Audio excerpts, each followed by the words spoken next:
Okay, so today we'll discuss question answer of chapter number 1, that is French Revolution. These questions are given at the end of your textbook. So today we will cover up that. The first question, describe the circumstances leading to the outbreak of revolutionary protest in France. के ऐसे क्या circumstances आ गए थे जिसके वजह से revolutionary protest हुआ कि लोग क्यों प्रोटेस्ट करने के ऊपर मजबूर हो गए इन फ्रांस. ठीक है, so point wise answer is given that main circumstances leading to the outbreak of revolutionary protest in France are. First point हम देखते हैं that the population of France rose from about 23 million in 1715 to 28 million in 1789. This led to a rapid increase in the demand of food grains and an increase in the price of food. At that time, most workers were employed as laborers in workshops whose owner fixed their wages, but wages did not keep pace with the rise in prices. So the gap between poor and rich widened. Weather conditions such as drought or hail affect production and led to a subsistence crisis. ठीक है, कि क्या हो गया था, पहले तो हम लोग ने देखा कि पॉपुलेशन अचानक से बढ़ गया था, एंड पॉपुलेशन बढ़ गया था तो डिमांड बढ़ गई थी फूड ग्रेन्स की, एंड फूड का प्राइसेस बढ़ गया था. बट जो वर्कर्स थे उनकी जो सैलरी थी, उनका जो वेजेस था, वो एक फिक्स अमाउंट ही था.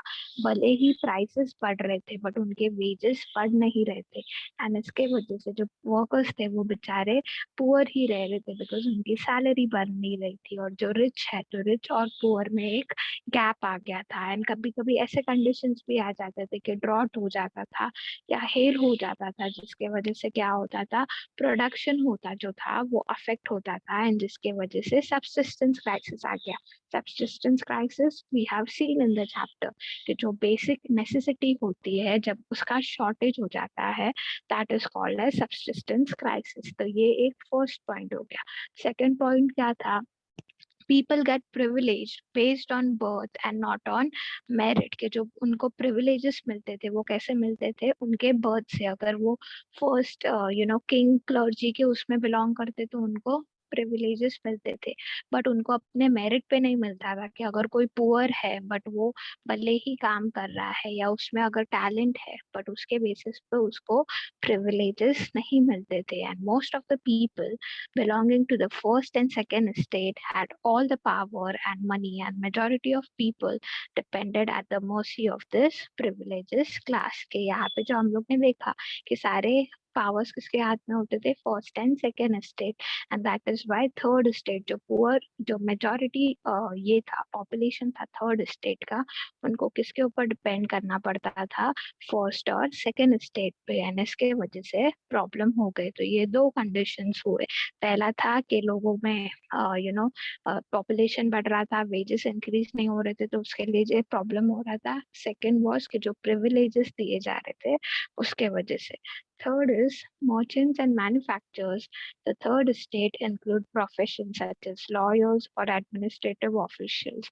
All of these were educated and believed that no group in society should be privileged by birth. But ऐसा नहीं था कि थर्ड स्टेट में सिर्फ पुअर पीपल बिलोंग करते थे. उसमें कौन थे, उसमें लॉयर्स भी थे, उसमें एडमिनिस्ट्रेटिव ऑफिशियल्स भी थे. यार ये लोग ऐसे नहीं थे that they were uneducated, they were educated. And that is why they thought that ऐसा नहीं होना चाहिए कि that our group is considered unprivileged because we are also educated people and we should also be provided privileges. Rather, a person's social position must depend on his merit. कि उनका मानना क्या था कि जो एक पर्सन का सोशल पोजीशन होता है तो किसके ऊपर डिपेंड करना चाहिए, उनके मेरिट के ऊपर, और ना ही उनके बिलोंग, कहाँ पे वो बिलोंग मैम करते हैं उसके ऊपर. या मैम मेरिट मतलब मेरिट मतलब if a person is capable enough, अगर वो अच्छे से कर रहे हैं उसमें. अभी मेरिट इन दी सेंस जैसे आप लोगों को स्कूल में होता है मेरिट, जैसे आप अच्छे मार्क्स से पास हुए तो वो मेरिट होता है. पर यहाँ पे मेरिट मतलब वो नहीं होता. मेरिट मतलब अ पर्सन्स वर्क या तो फिर उसकी क्वालिटीज. अगर वो अभी यहाँ पे जैसे थर्ड ग्रुप में हम लोग ने देखा कि लॉयर है, एडमिनिस्ट्रेटिव ऑफिशियल्स है, वो लोग एजुकेटेड है, राइट. तो एजुकेटेड मतलब क्या, वो उनकी मेरिट है that they are not poor people, they are educated people, but still they are not able to get the benefits. So that is why they are saying कि जो ये है ना मेरिट, मेरिट मतलब क्या, उनका पोजीशन बोल सकते हो, मतलब उनकी क्वालिफिकेशन क्या है वो सब, तो उनके ऊपर डिपेंड करना चाहिए वैसा, समझा? Yes, ma'am. Okay. Next, France supported 13 American colonies to gain independence from Britain. This war led to scaling debt in France, which burdened the public with new taxes, right? कि जो अमेरिकन कॉलोनीज को जब independence मिला था Britain से, तो France ने 13 American colonies को सपोर्ट किया। क्यों? कि आपको इंडिपेंडेंस मिले ब्रिटेन से, तो अभी कैसे सपोर्ट किया? तो फाइनेंशियल सपोर्ट किया होगा, फिर फूड वाइज सपोर्ट किया होगा। तो उसके वजह से क्या हो गया, फ्रांस ने अमेरिका को तो सपोर्ट कर लिया, बट खुद फ्रांस के पास चीजें कम होने लगी। तो वो क्या करते थे, वो लोग डेट लेते थे, वो लोग लोन लेते थे दूसरे लोगों से, एंड दैट इज वे, अभी लोन तो गवर्नमेंट भर नहीं पा रहा था, तो उन्होंने क्या किया, उन्होंने पब्लिक के ऊपर टैक्सेस लगाना शुरू कर दिए कि पब्लिक के टैक्स में से हम पैसे काट देंगे। तो अभी यहाँ पे क्या हो गया, कंट्री ने दूसरे कंट्री को मदद की, कंट्री ने लोन लिया, बट यहाँ पे भुगतना किसको पड़ रहा है, नॉर्मल पीपल को, बिकॉज उनको न्यू टैक्सेस पे करने पड़ रहे।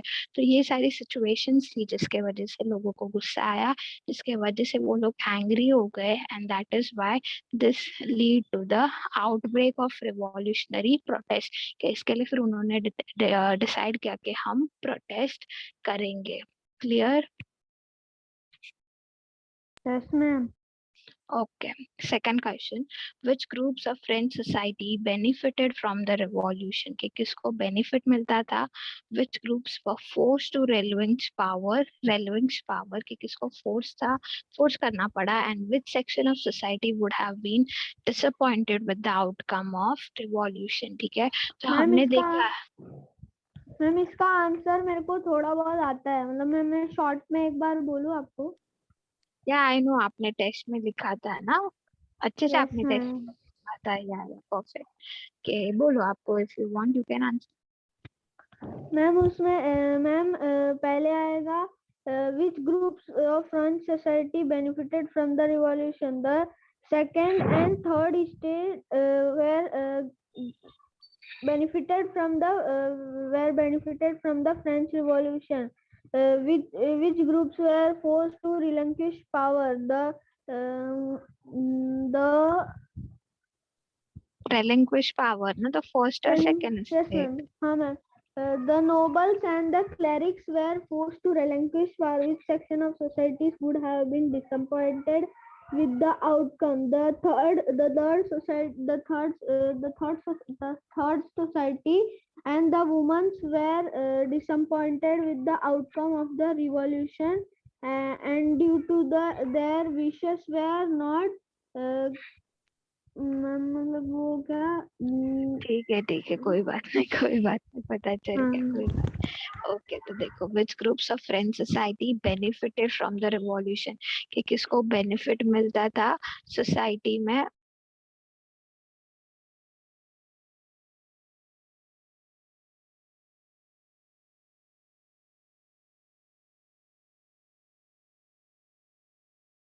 किसको बेनिफिट, या which group of French society benefited from the revolution. तो हम लोग ने देखा किसको ज्यादा बेनिफिट मिल रहा था, तो जो मर्चेंट थे, लॉयर थे, पीजेंट थे, एक्सेट्रा, जो कैटेगराइज किए गए थे इनटू थर्ड स्टेट, उनको ज्यादा बेनिफिट मिल रहा था रिवॉल्यूशन से, राइट? बिकॉज वो लोग अपने राइट्स के लिए लड़ रहे थे। तो ये तीन जो थे, मर्चेंट, लॉयर, पीजेंट्स, एक्सेट्रा, ये सारे जो कैटेगरीज थे जो थर्ड स्टेट से बिलोंग करते थे, उनको बेनिफिट मिल रहा था। कौन, विच ग्रुप वो फोर्स टू रेलिंक्विश पावर, ठीक है, कि कौन ग्रुप फोर्स थे कि उनको पावर को रेलिंक्विश करना है, मतलब क्या कि पावर के ऊपर डिपेंड है, तो कौन थे, the first and second state people, they were forced to relinquish power because उन्हीं के हाथ में power होती थी. And which section of society would have been disappointed with the outcome of revolution? तो जो लोग, जो people थे जिनको privileges मिल रहे थे, ये first और second state वाले, अब वो लोग disappoint हो गए. बच्चा women नहीं आता यहाँ पे. अब यहाँ पे क्या बताया, which section of society would have been disappointed with the outcome of revolution? तो ये रिवॉल्यूशन किसके लिए फायदेमंद था? जो थर्ड कैटेगरी वाले लोग थे, थर्ड स्टेट वाले, उनके लिए ये फायदेमंद था. तो किसको प्रॉब्लम हुआ? जो फर्स्ट और सेकेंड स्टेट वाले जो लोग थे, जिनके पास प्रिविलेजेस थे, उनको प्रॉब्लम हुआ, क्योंकि ये रिवॉल्यूशन होने की वजह से उनको क्या हुआ, उनके सारे प्रिविलेजेस लॉस्ट हो गए थे. मतलब क्या, अभी उनके कोई भी प्रिविलेजेस अभी बचे नहीं थे, because people now of third state were educated enough. अभी उनको पता चलने लगा कि नहीं, ये गलत है. तो इसके लिए उनके जो प्रिविलेजेस थे वो उनको फॉलो नहीं करते थे. तो किसको प्रॉब्लम हुआ? The first and second state people were disappointed with the outcome of revolution. समझा?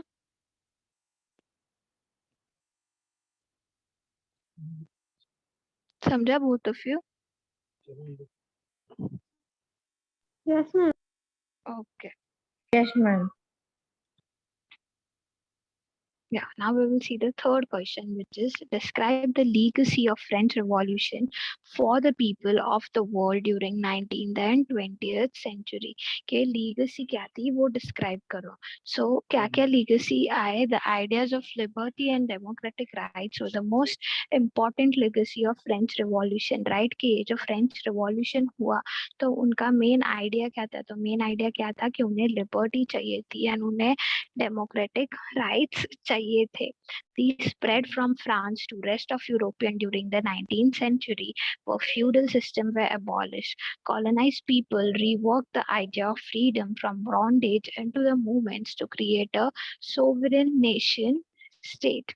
Tipu Sultan and Ram Mohan Roy are examples of two individuals who responded to the ideas coming from French Revolution. के हमने देखा ये French revolution के through हमें ideas आए कि liberty होना चाहिए, डेमोक्रेटिक राइट्स होना चाहिए. एंड ये आइडिया बाकी सारे कंट्री में भी स्प्रेड होने लगा. एंड जहाँ पे फ्यूडल सिस्टम थे वो सारे एबॉलिश होने लगे, मतलब क्या, खत्म होने लगे.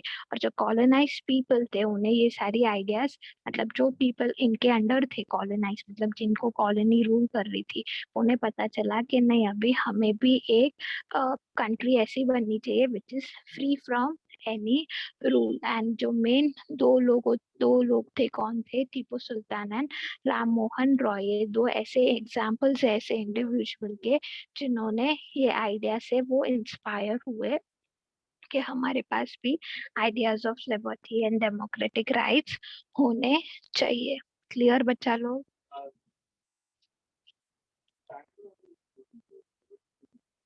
both of you? Yes, ma'am.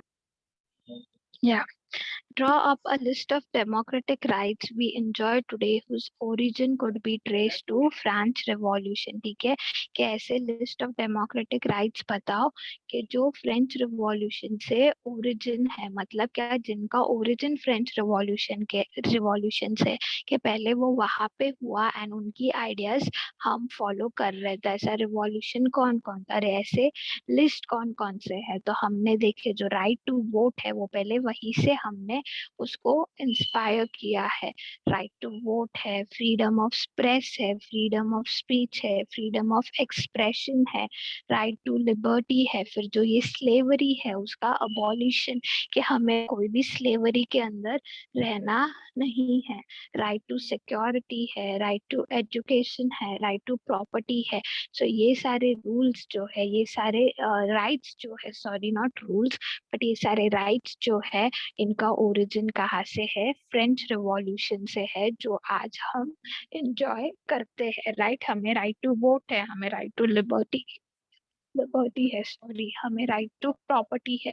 तो ये सारे राइट्स हमें कहाँ से मिले हैं, या उनका ओरिजिन कहाँ से है? तो उनका ओरिजिन फ्रेंच रिवॉल्यूशन से है. Clear? Yes, ma'am. Okay. Next question. Would you agree with the view that the message of universal right was beset with contradiction? Explain कि जो इन्होंने बताया था कि या हम यूनिवर्सल राइट को मानते हैं, हम उसको फॉलो करेंगे, बट डू यू अग्री कि वो बीसेट हो गया था? मतलब क्या बीसेट विद कॉन्ट्राडिक्शंस, के जो उन्होंने माना था वैसा कुछ हुआ नहीं? Do you agree? And if you agree then why? Explain. ठीक है, तो ये क्वेश्चन पेन लिटवर्सन होला है, ये क्वेश्चन है. ठीक है, सो या हम लोग ने देखा कि उन्होंने बोला कि वुमेन्स को राइट मिलेंगे, बट लेटर ऑन फिर हम लोग ने वापस देखा कि उनको थोड़े पीरियड के टाइम, जब तक वो कॉन्स्टिट्यूशन पास किया गया था, सिर्फ तब तक उन्हें राइट्स थे. तो या हम ये सारी चीजें बता सकते हैं that women were disappointed that the constitution of 1791 reduced them to passive citizen. Right, हम लोग ने देखा जाता कि जो कॉन्स्टिट्यूशन बने थे उसमें दो ग्रुप ऑफ सिटीजन्स बनाए गए थे, एक पैसिव और एक्टिव. और पैसिव वाले जो आते हैं उनको वोट ऑफ राइट नहीं था, एंड वुमेन लोगों को कहाँ पे डाल दिया था? पैसिव में. तो इसीलिए उनका जो राइट था वोट का वो चला गया था. सो अगेन यूनिवर्सल राइट मतलब क्या? That a person should have right to vote, या यूनिवर्सल राइट्स के जो सारे कंट्री में फॉलो होते हैं वो हमारे कंट्री में भी फॉलो होने चाहिए वैसे. तो उन्होंने क्या डिमांड किया था? They demanded the right to vote, to be elected to the assembly and to hold political office. Only then they felt would their interests be represented in the new government. Women were ignored in the French Constitution of 1791, which is a major contradiction with the view that message of universal rights. तो women को passive citizen में डाल दिया था, उनका right to vote बंद कर दिया था. एंड तब लोगों को लगा कि जो उनका इंटरेस्ट था, उनका क्या मानना था वुमेन्स का, कि जो हमारा इंटरेस्ट है हमें हम लोगों तक कभी बता पाएंगे, या हम गवर्नमेंट को कैसे रिप्रेजेंट कर पाएंगे अगर we get right to vote. And वही राइट उनका छीन लिया गया था. तो this is like one of the major contradiction which they had done. तो ये पॉइंट आप लिख सकते हो. Next, how would you explain the rise of Napoleon? ये एग्जाम में टेस्ट में क्वेश्चन पूछा था, तो एक बार देख लो कि आप कैसे बताओगे कि नेपोलियन का जो राइज है वो बढ़ता जा रहा था, उनका जो रूल है वो बढ़ता जा रहा था. तो in 1804 Napoleon Bonaparte crowned himself as emperor of France. Right, कि 1804 में उन्होंने क्या किया? उन्होंने बता दिया कि मैं क्या हूँ, अभी emperor of France. He set out conquered neighboring European countries, dispossessing dynasties and creating kingdom whenever he placed member of his family. कि हम लोग ने देखा पहले तो वो किंग बन गए, यूरोपियन कंट्रीज को क्या करने लगे? कॉन्कर करने लगे. मतलब क्या? यूरोपियन कंट्रीज पे भी अपना हक जमाने लगे. और फिर जो बाजू की कंट्री में जो डायनेस्टीज थी उसको डिस्पोज कर दी, उनको बंद कर दी, और वहां पे उन्होंने खुद का किंगडम बनाया. अब खुद तो हर जगह रह नहीं सकते थे, तो क्या करते थे? वहां पे अपने कोई फैमिली मेंबर को बिठा देते थे और उनको बोलते थे कि आप रूल करो.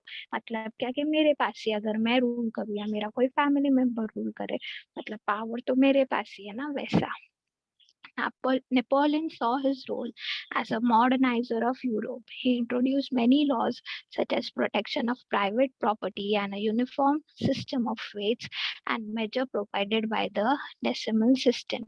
Initially, many saw Napoleon as a liberator who would bring freedom to people, but soon the Napoleon armies came to viewed everywhere as an invading force. He was finally defeated at Waterloo in 1850.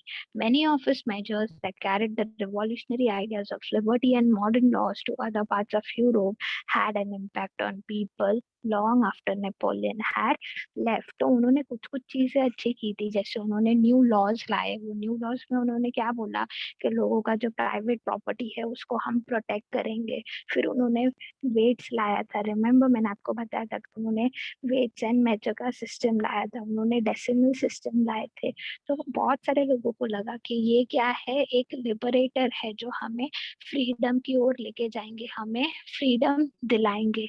But थोड़े ही time बाद क्या हुआ, जो Napoleon की आर्मीज थे वो सब जगह अपना फोर्स जमाने लगी। अब लोगों को क्या चाहिए था, लोगों को किसी के कंट्रोल के अंदर से बाहर आना था। They didn't wanted again to go into someone's control, but Napoleon क्या कर रहा था, वो खुद ही लोगों को कंट्रोल करना चाह रहा था, एंड दैट इज व्हाई वो इतने ज्यादा टाइम तक चले नहीं, एंड वो फाइनली कभी डिफीट हो गए एट वाटरलू इन 1850। बट जो वो आइडियाज देखे गए थे, रिवॉल्यूशनरी आइडियाज जैसे लिबर्टी हो गया, मॉडर्न लॉज हो गया, वो नेपोलियन के जाने के बाद भी बहुत लोगों पे उनका इम्पैक्ट रहा।